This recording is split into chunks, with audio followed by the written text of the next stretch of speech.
All right, we're going to delve into this a little bit further. Michael Geoghegan joins me now. He's a political analyst. Michael, great to see you here on CTV News Channel. So you were listening there to Bill Morneau. What is your take on what he's saying there?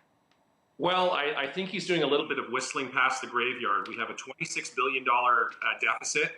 We had jobs numbers that were report recently that was surprisingly bad. And we have a middle class that is slowly starving because wages are too low and taxes are too high. And that's showing up in things and that, Canadians are giving less to charity because Canadians have less in the way of disposable income. So I think there's some serious systemic problems that any federal government needs to get serious about addressing. The Conservatives are warning that we are headed for a recession, but you heard earlier Morneau saying that that's irresponsible, I should say. What are your thoughts on what he's presented, as you just said, but what the Conservatives are saying as well? Well, prophecy can be self-fulfilling. So, I mean, there is validity to his point in that you don't want to talk ourselves into a recession, but at the same time, things are not going great. We're expecting grocery prices to go up. It's already substantial increases in grocery prices, substantial increases in housing costs, but we haven't seen much in the way of wages being boosted. And, there's been an announced adjustment in terms of the basic personal income tax exemption, but that still means even when it's fully implemented, you could be making less than half the minimum wage and still be expected to pay income taxes to Ottawa.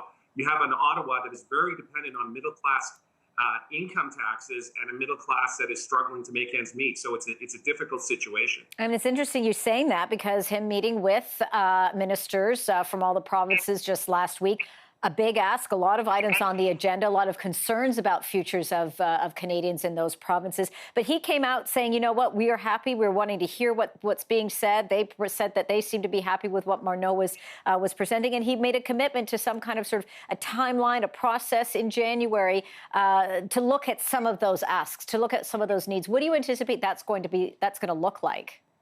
Well, there's certainly every premier is going to be concerned about, healthcare costs and, trying to balance their budgets while, because healthcare, if you want to get a real measure of the inflation rate, see how healthcare costs have increased over the years. And also, of course, infrastructure spending. And that is a great investment in terms of the economy and creating decent paying jobs whenever you can invest in infrastructure. So I imagine that's going to be part of the ask as well. Also, top of mind right now, and it's been over a year since Michael Kovrig and Michael Spavor have been detained in China. The Prime Minister taking a bold move, asking the United States to hold off on signing its trade agreement with China, at least sort of take a stay here in hopes that they can provide them with that support. Meantime, China's telling the United States, you need to back off on this. But Canada's saying, we're sort of been in the middle of all of this because of the U.S. and the situation with Meng Wanzhou. What is your take on now Canada's reaction, action on this, and what they're hoping for in terms of the response here, with Canada being caught right in the middle? Well, I think, first of all, kudos to Prime Minister Trudeau for taking that step.